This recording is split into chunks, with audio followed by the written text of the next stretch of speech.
So joining us now is Martin Horton-Eddison, who's a lecturer in strategic studies at Cardiff University and is working on a book about a tank battle and has got, he's here to talk to us about it. Martin, hello. Thank you for joining the show.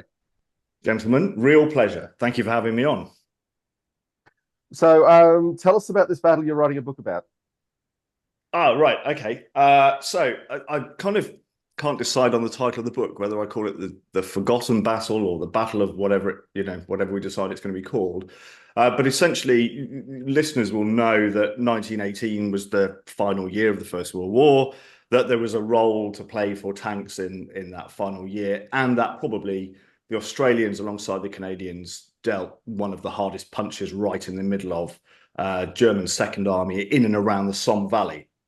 But this battle has been somewhat forgotten to history, partly, I think, because the British saw it as an Australian battle, and criticism of British generals at the time meant that they weren't that keen on talking about Australian general successes. This is a General Monash battle, and the Australians saw it as an Australian battle until they started digging into it and realised that actually half the troops were British, the tanks were crewed by British, what was normally the Australian air squadron wasn't available that day, so it was British Air as well. So it became a bit muddy, and as a result, I think the combination of those political reasons and also that events moved on fairly rapidly after that, the battle has been forgotten. But now just to, we're talking about Rob. We're talking about the Battle of Plateau Woods at the end of August 1918. Yeah, that's right, Rob. Sometimes it's called Plateau Woods, sometimes it's called Chouignol Valley, sometimes it's called Chouigné Valley, because the two villages ridiculously closely named, bloody French.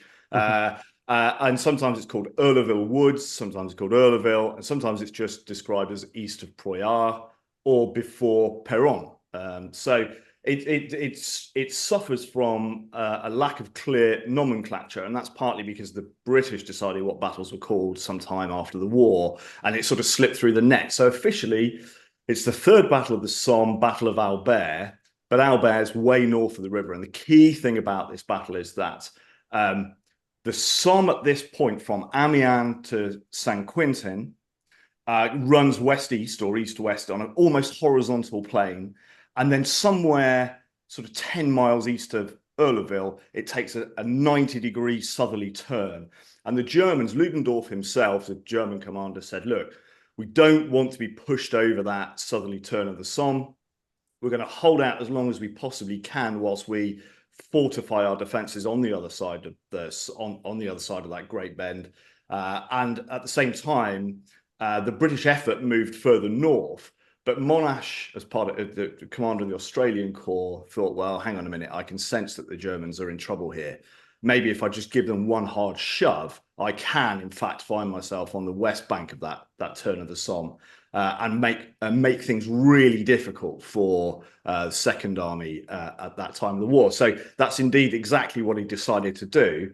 And listeners who are aware of the Battle of Hamel in 4th of July will know that Monash had a thing about saving lives. Good on him.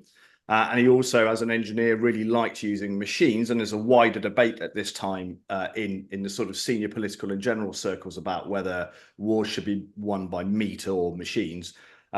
Rawlinson, commander of 4th Army, under whom Monash's Australian Corps is serving, initially is a skeptic about machines. But after Hamel, the Australian success there kind of won him over.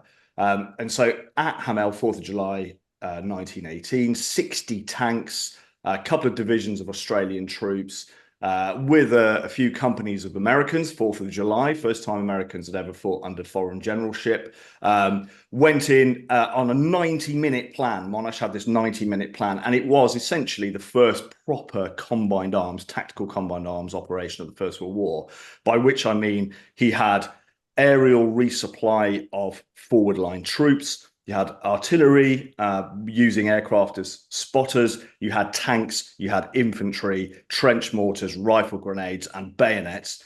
He decided the battle would last 90 minutes. All objectives were achieved in 93 minutes. And I think Monash was probably slightly annoyed by that 3-minute. No, he would have been very annoyed. And Rawlinson, commander of 4th Army, was completely won over.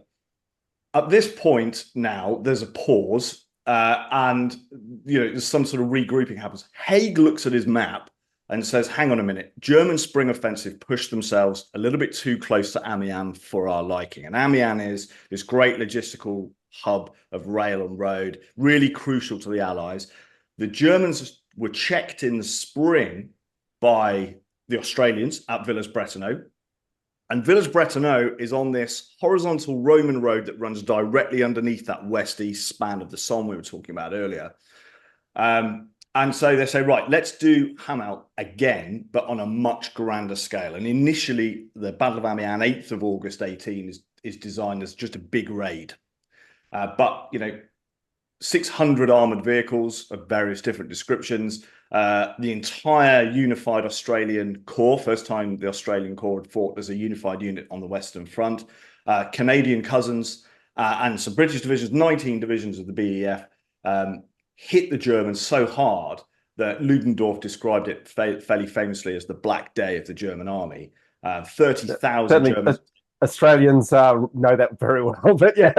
Yeah, there you go. So this is the thing. So this is the kind of big brother of Eurleville. So this is kind of important because, so if you imagine Hamel as the dry run, Amiens as the big monster hit, Amiens kind of peters out after a couple of 3 days. Turns out that Edwardian machines aren't great at being pushed really hard for day after day after day into battle. And so those sort of 600 armoured vehicles start to dwindle down to the really low hundreds by about the 12th, 13th of August. And so they call it quits and say, right, that'll do.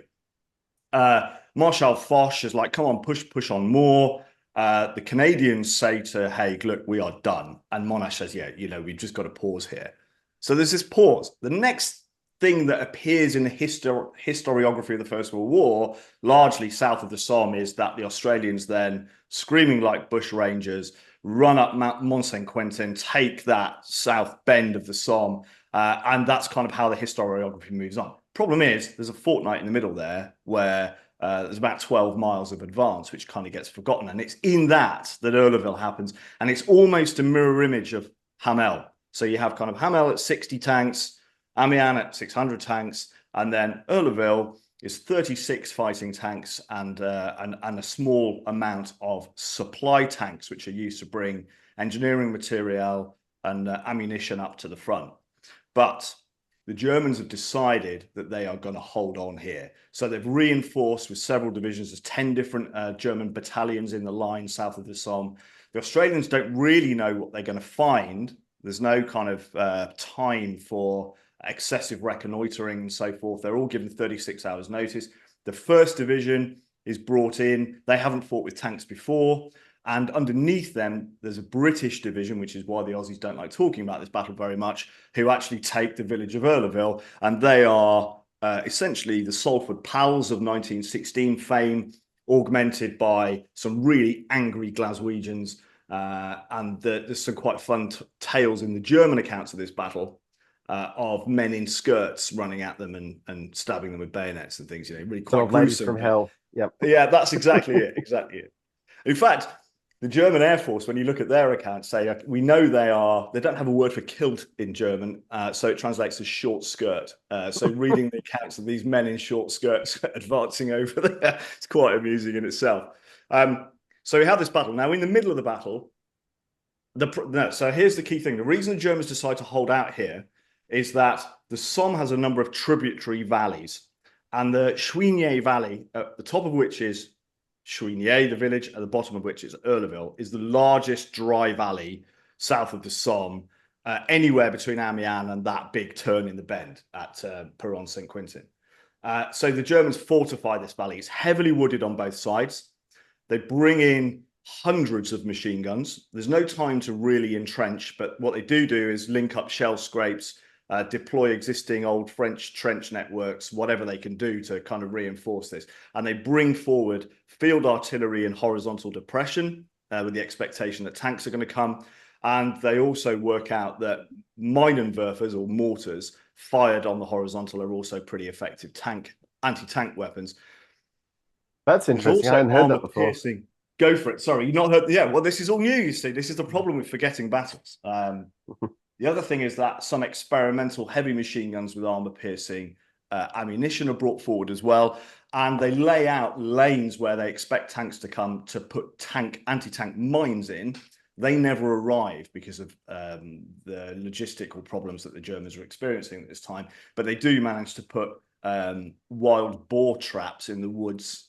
You know, sort of old mechanical medieval wild boar traps in the woods. This is gruesome stuff. The key thing is that this area, by fluke of fate, is almost virgin. There are a few artillery holes knocking around.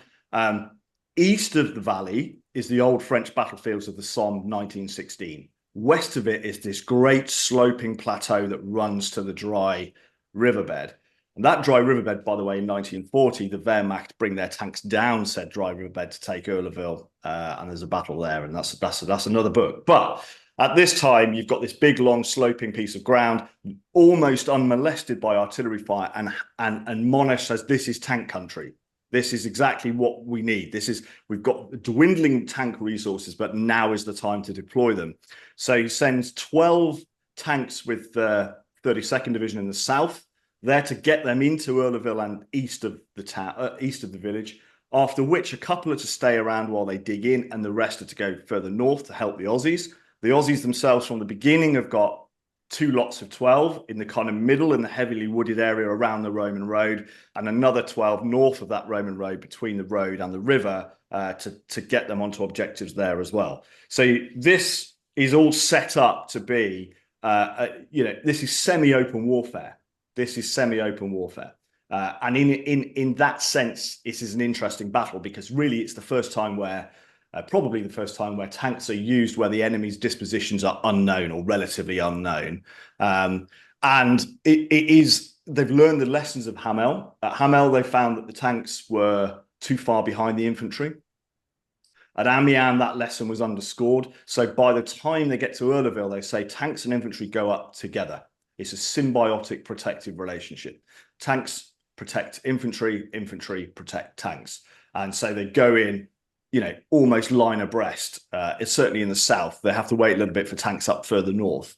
And they come in through, they use artificial fog. It's foggy morning anyway, 04:45 in the morning in late August in France, it's particularly in the Somme Valley, is quite often it's misty. A difficult visual environment. Yeah. So they put artificial fog. 20% of artillery is smoke shell, and they screen the north bank of the Somme entirely with smoke. So the German artillery on the other bank can't do anything about what's happening here. It's interesting to read the tank commander's reports afterwards saying they couldn't see what the hell they were doing. Less smoke next time, please. But the German accounts are they're on us before we even realize where they are. And, you know, the Australians at this time in the war were known as vigorous bayonet fighters. The combination of an angry digger backed up by Glaswegians in skirts and 36 Mark V fighting tanks coming through the mist at you meant that the Germans fought pretty hard. The machine gunners were told that their machine gun rounds would penetrate the front of the tank. Turns out, not so much. So they carried on firing until they were ran over by the tanks. I mean, the tanks physically had to sort of drive over these machine gun positions, and we're talking 20 or 30 occasions of that happening. And the tanks get to the valley. Now, originally, Monash's line, his kind of first phase objective line is the middle of that dry valley, running north-south between Schwigney and Eurleville. But some of his subordinate commanders said it'd probably be a good idea if we extend that to the other side of the valley. So the tanks try and get up the valley side, and they find their horizontal depression mortars and field guns firing. At this point, a number of tanks are knocked out, and the Australians get forward. Now, in the middle of all of this, we have the man of the hour, a gentleman called Lance Corporal John Jack McAvoy. And McAvoy has already won the MM at Rosières on the 9th of August in one of those immediately after Amiens battles. That's the military medal for those who don't know what an MM is. Mm-hmm. And, yeah, sorry. And he's an Australian, not even though he's a McAvoy, he's not the Glaswegians. That's right. Yeah, good point, Rob. Sorry. Yes, although a lot of these Australians, when you look at what the guys that died, you look at where they were born, a number of them are Scottish, but McAvoy is in fact an Australian, he's a Victorian, by which I mean in both senses of the word. He is born in the Victorian era. Just because we do have a big American audience, it's worth pointing out that Australian citizenship did not exist until the 1950s. All of these soldiers were British subjects. Absolutely right. When he signs up, in fact, it says, "What's your nationality?" And he signs to say he's a British subject. But I think he's probably a fairly proud Australian. He's from a fairly rural area, I think, a place called Jones Creek in Victoria. Now, I looked on Google Maps and there are a number of Jones Creeks. Presumably, a number of people called Jones found creeks at some point when they were stealing Australia from the locals. So I wasn't entirely certain quite where that was. But let me just, while we're on, I'm going to just bring up what I know about John. So the point of this is that during the course of the battle, the Aussies get stuck in some of these woods. And the tanks are either not there or doing something else at the time. And the important thing, as I'm sure the listeners will know, in battle is momentum, is keeping things moving forward. And McAvoy finds himself in a position where they're held up and he's got to do something about it.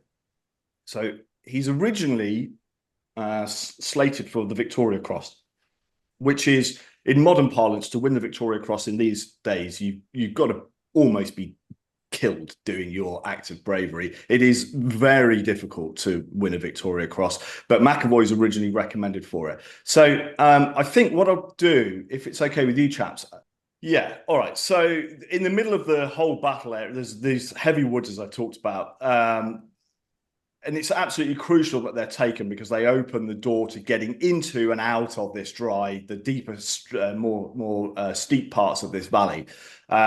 So McAvoy's fighting with the 8th Battalion. The 8th Battalion originally are what in those days we called a support battalion. So the way it worked was you'd have a lead battalion that would hit the German front line.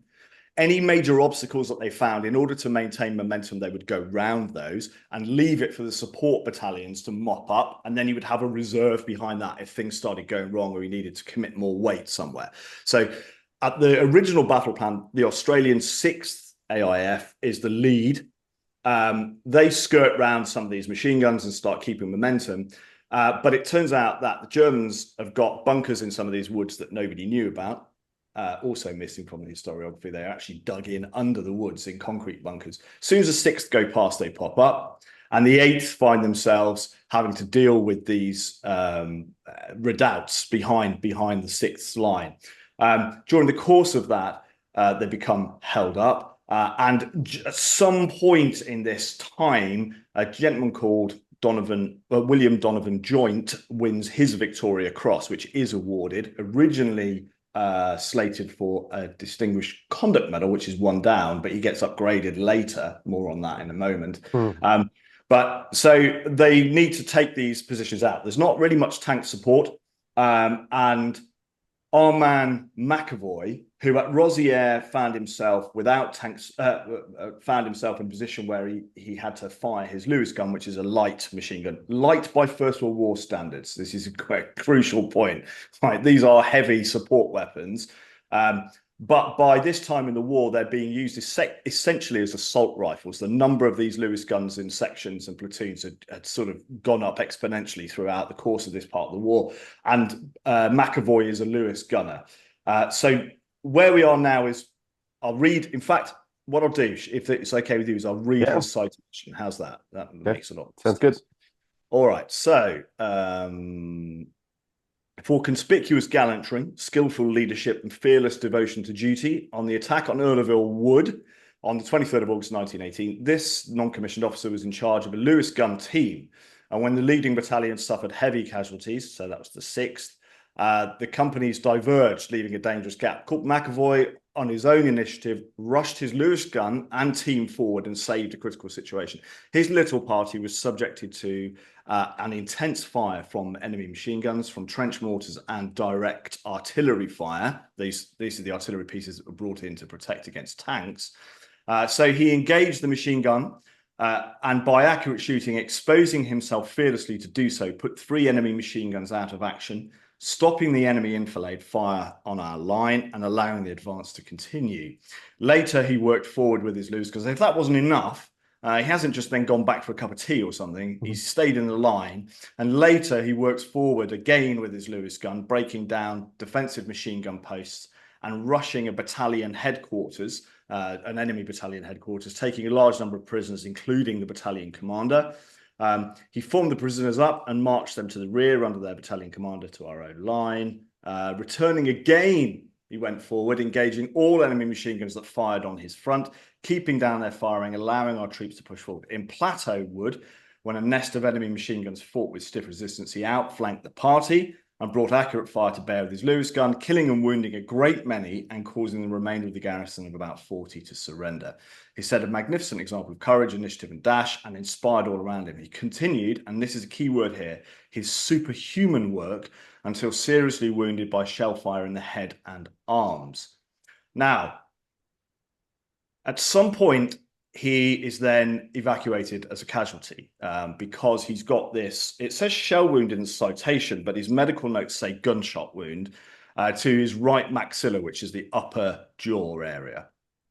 Now, this I think is really crucial because we were talking before, gents, weren't we, about this is the birth of Australian nationalism, right? So as you quite rightly said, John, at the start of the war, Australians signed up as British subjects, but there are moves in Australia for proper or more closer to independence as Australia as a not just a nation but as a state, and part of that is constructing, much of it based in fact, but constructing this concept of the Anzac hero, the Australian digger, who is 6 foot tall, rural, tanned, a superior human being to his slightly sickly looking British counterparts. They all have very lantern jaws as well. Yeah, there's here in Canberra, there's a lot of statuary that just it's a certain type, and that's what they want. And I would argue Ben Roberts-Smith's Victoria Cross in Afghanistan was entirely related to fitting the shape. But, yeah. Now, that's an interesting point, because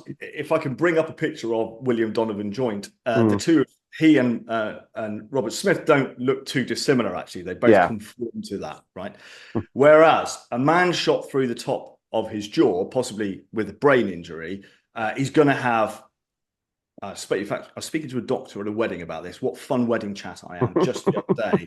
And I said, well, you know, kind of, how is that, what's that going to look like? And he said his face is going to be wrecked, right? Even if it's not open scarring, if it's gone in through the mouth, the top of the jaw is going to have collapsed, and that's going to have a real impact on his visual kind of appearance.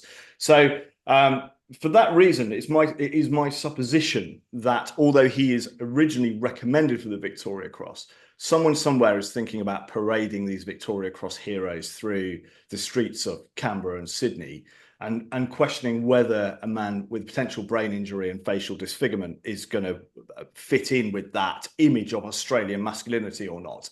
I don't know for sure, but what I do know is that he's recommended for the Victoria Cross, and then it's downgraded first to the DCM, then down to the military medal, or rather a bar, which means a second military medal compared to his first one at Rosier. And at the same time, old William Donovan Joint, I'm not saying he didn't earn his Victoria Cross, he almost certainly definitely did, is upgraded from a DCM to the Victoria Cross a couple of days after McAvoy is downgraded. And that's why I'm here, because this side of the world makes it really difficult for me to find records. Now, as far as I can tell, John Jack McAvoy, 6071, Lance Corporal John Jack McAvoy of Victoria, didn't have any children, but he did have a wife called Florrie. And Florrie I know that she accompanied him to go and collect a couple of his medals in 1921. Sorry. So he's evacuated and he gets returned to Australia on the Jackardo, I think it's called, in 1919.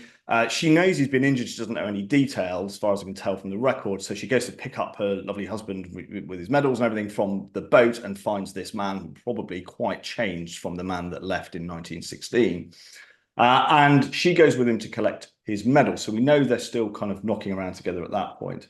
Later on, throughout the 1919, 1920s and 1930s, at some point they become estranged. Why that is, I don't know. I should imagine living together was very difficult with his experiences and potentially with his injuries. Yeah, I would guess he was in chronic pain, but I should think he was in chronic pain. And how do you treat chronic pain? How do you self-medicate chronic pain in those days? Probably drink a lot of whiskey. Yeah. drink a lot of whiskey.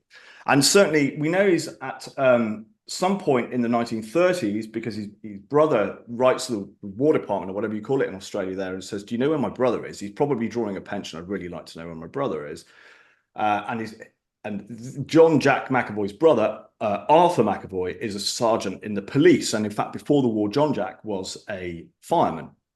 So they're a uniformed service, upstanding family. And he writes to the War Office, says, do you know where my brother is? And they say, well, the last address we had of him is at this place called Flinders Street in Sydney. And looking at it today, looking around that area, there's a lot of hostels. I wonder whether there's always been a lot of hostels there, whether that's the sort of place a returned veteran would hang out, you know. It's not far from Bondi Beach. You can imagine someone descending into drink and just kind of not liking themselves very much, kind of hiding out there. And then in 1939, he turns up at the War Office to collect his British Victory Medal, which hadn't been issued for whatever reason. Maybe because the war had broken out. This is November 39. Maybe he decides putting medals up might get him some sympathy or assistance, or he just wanted to go collect it. And after that, I find nothing. Can't find a death record for him. Can't find a burial for him. For me, is if there's a memory of him in the family, and it'd be through his brother Arthur McAvoy's children and grandchildren, it'll likely be of this war-injured man. Who maybe turned to drink, I don't know, who kind of was estranged and disappeared into the ether, sort of literally faded away. How and where and by whom he was buried, I don't know. And I think that's unfair, because this man, he's a hero. He should have been awarded the Victoria Cross. The injuries that blighted his life thereafter were sustained in an act of supreme heroism. And if we can, in some way, even if this is it, this podcast is it, that the name Lance Corporal John Jack McAvoy sticks in people's minds, then I feel as though we've done him a good service. But if by some miracle, those people who want to have Monash posthumously awarded Field Marshal or whatever it is, that movement of people want to get behind John Jack McAvoy and maybe get his Victoria Cross awarded to him, or at least the family become aware of how Uncle Jack got to the condition he was in, then we will have done everybody, I think, a great service. So I appeal to your Australian listeners who may be able to help track down this man. So his brother was Sergeant Arthur McAvoy. He died, unfortunately, in 1941, 1942, quite suddenly. And he was a police officer at Willania, small outpost, 500 clicks north of Victoria, sort of into the interior somewhere. And that's all we know. That's all I know. So anybody that can help, I presume they can contact you guys and they can forward that information on. Yeah, no, get in touch with us. So that's totestank@gmail.com, or through our podcast website. We would love if any of the sleuths in our audience could track down more information. That would be a lot of fun for everyone, and quite worthwhile. I got to say, I spent a year working at the War Memorial writing the On This Day social media posts. So I've done every Australian Victoria Cross. Read their citations and summarized them, and reading it, it's like, there's a lot of these, taken a lot of machine gun posts, taken a lot of prisoners. He's not quite in the Sexton League, but I would definitely agree that there's a lot of other people who've been awarded Victoria Crosses who did less. So it's and we have started doing quite a bit of Australian revisionism. They gave who was it? Anyway, they finally awarded one to the Navy a couple of years ago, which was a big deal because the Royal Australian Navy had never had a Victoria Cross. So it's not impossible. It's not. No, it's entirely possible, because the Victoria Cross for Australia is now a separate decoration awarded by Australian authorities. So they have actually started very slowly fixing some of these injustices. It's quite interesting listening to you guys, but also there are, as you say, there's some Australian revisionist historians out there who are trying to kind of cut through the sort of nationalist hysteria of the time and really get a more accurate appraisal of how Australia fought in the First World War. And part of that is the kind of Gallipoli thing, which is massive. But the Australians lose more men after the time period that I'm talking about and before the end of the First World War than they did at Gallipoli. Like these men that I'm talking about now fought at Bullecourt, Pozières, Ypres. They were on the Somme for 2 years. These are experienced, battle-hardened soldiers. Some of them were at Gallipoli. Many, were at Gallipoli, but John Jack McAvoy was not. But he did do 2 years on the Somme. He entered France in sort of 1916. And I think part of that reappraisal of Australia in the First World War is a greater recognition of the sacrifice that was made in France, as well as the kind of Gallipoli Anzac thing going on. Yeah, look, I would say on that the issue is obviously Anzac Day is the national holiday, so that's the big one, and then that's the story that gets told. Amongst Australians who pay attention to military history, which is not everyone by any means, the Western Front, and particularly the 100 Days at the end of the war, is quite well known. But yeah, it's this particular little battle is heading to deeper obscure territory, though. Yeah, it is quite obscure, and a lot of the source material. This is cool. You guys are going to love this, right? So I found during the 1920s, unsurprisingly, a lot of Germans didn't have much money, but what they did have was a bucket load of war stories. So you get these individual kind of, a lieutenant from a particular battalion writes the storied history of the battalion. A lot of it is absolute nonsense, but you can triangulate some facts from those. Problem is, it's in really poorly, kind of old Hochdeutsch, strange little font.